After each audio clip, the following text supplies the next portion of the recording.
Bismillahirrahmanirrahim. Assalamualaikum warahmatullahi wabarakatuh. Terima kasih Ustadz. Kebetulan saya pribadi juga sebagai komedian Ustadz. Dan mewakili teman-teman semua, kakak-kakak, abang-abang semua. Kita di panggung itu selalu menghibur. Namun ketika momen ada sesuatu yang harus kita keluarkan, kadang menjatuhkan orang. Mulai dari fisik, mencela dan lain-lain. Yang saya mau tanyakan, apakah dengan niat kita menghibur menjadi catatan, apakah menjadi catatan dosa untuk kita? Terima kasih Ustaz. Ada seorang ulama dipanggil Imam Abu Hatim, tapi kemudian di ujung namanya itu ditambahkan kata Al-Asam. Asam diambil dari kata summum, bukmun, umyun. Umyun buta, bukmun bisu, summun tuli, peka. Jadi Abu Hatim Al-Asam artinya Abu Hatim peka, tuli. Secara bahasa itu menjatuhkan orang.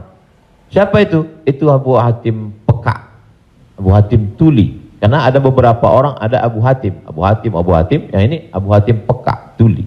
Tapi kenapa nama itu tetap tersemat di belakang namanya? Dan tidak ada ulama yang melarang menggunakan peka itu di belakang namanya. Karena dia tidak merasa dijatuhkan dengan itu. Lalu kemudian itu pula tidak menjatuhkan dia di depan orang banyak. Apa sebab kronologis dia dipanggil Al-Asam? Dia seorang ulama. Suatu ketika dia sedang duduk, datang seorang anak gadis bertanya fatwa kepada dia.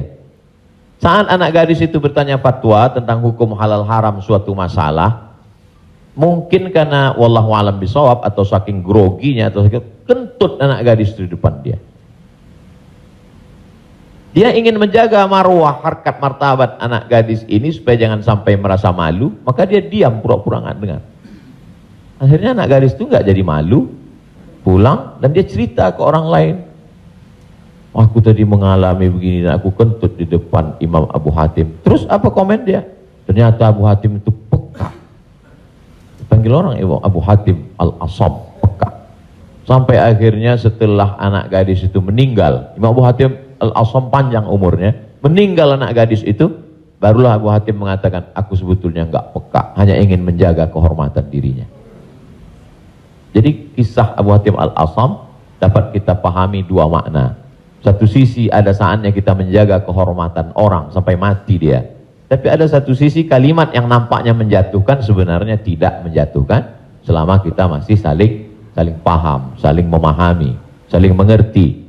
Ada kata-kata yang mungkin kita gunakan tapi menjatuhkan dia. Padahal sepertinya pujian. Tapi ada kata-kata yang sepertinya. Jadi kalau sudah saling memahami, orang pun mengerti, maka dia tidak menjadi suatu celaan.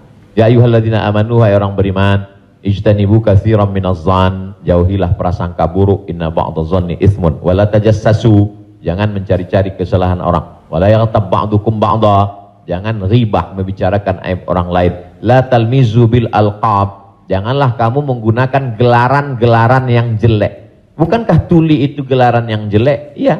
Tapi saat itu digunakannya bukan untuk menjatuhkan dan mereka saling memahami tentang hal itu. Wallahu a'lam bishawab.